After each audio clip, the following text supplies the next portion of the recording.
Chapter 3. One day Moses was tending the flock of his father-in-law Jethro, the priest of Midian, and he went deep into the wilderness near Sinai, the mountain of God. Suddenly, the angel of the Lord appeared to him as a blazing fire in a bush. Moses was amazed, because the bush was engulfed in flames, but it didn't burn up. Amazing! Moses said to himself, Why isn't that bush burning up? I must go over to see this. When the Lord saw that he had caught Moses' attention, God called to him from the bush, Moses, Moses. Here I am, Moses replied. Do not come any closer, God told him. Take off your sandals, for you are standing on holy ground. Then he said, I am the God of your ancestors, the God of Abraham, the God of Isaac, and the God of Jacob. When Moses heard this, he hid his face in his hands, because he was afraid to look at God. Then the Lord told him, You can be sure I have seen the misery of my people in Egypt. I have heard their cries for deliverance from their harsh slave drivers. Yes, I am aware of their suffering. So I have come to rescue them from the Egyptians and lead them out of Egypt into their own good and spacious land. It is a land flowing with milk and honey, the land where the Canaanites, Hittites, Amorites, Perizzites, Hivites, and Jebusites live. The cries of the people of Israel have reached me, and I have seen how the Egyptians have oppressed them with heavy tasks.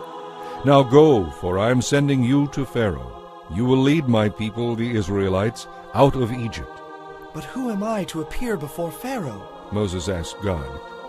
How can you expect me to lead the Israelites out of Egypt?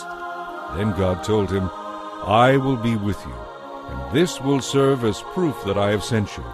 When you have brought the Israelites out of Egypt, you will return here to worship God at this very mountain.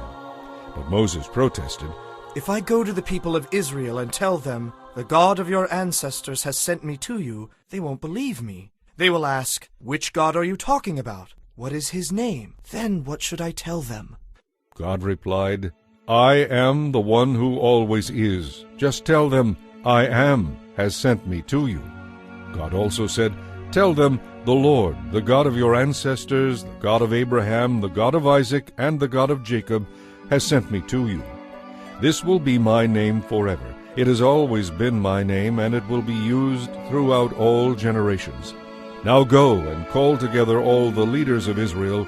Tell them, The Lord, the God of your ancestors, the God of Abraham, Isaac, and Jacob, appeared to me in a burning bush. He said, You can be sure that I am watching over you, and have seen what is happening to you in Egypt. I promise to rescue you from the oppression of the Egyptians.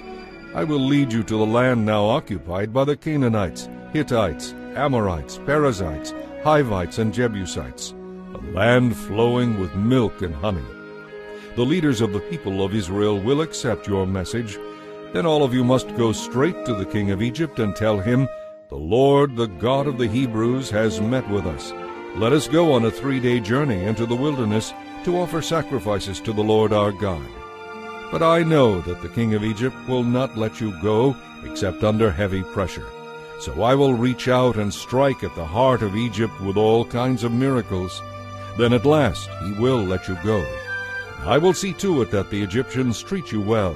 They will load you down with gifts, so you will not leave empty-handed. The Israelite women will ask for silver and gold jewelry and fine clothing from their Egyptian neighbors and their neighbors' guests. With this clothing you will dress your sons and daughters.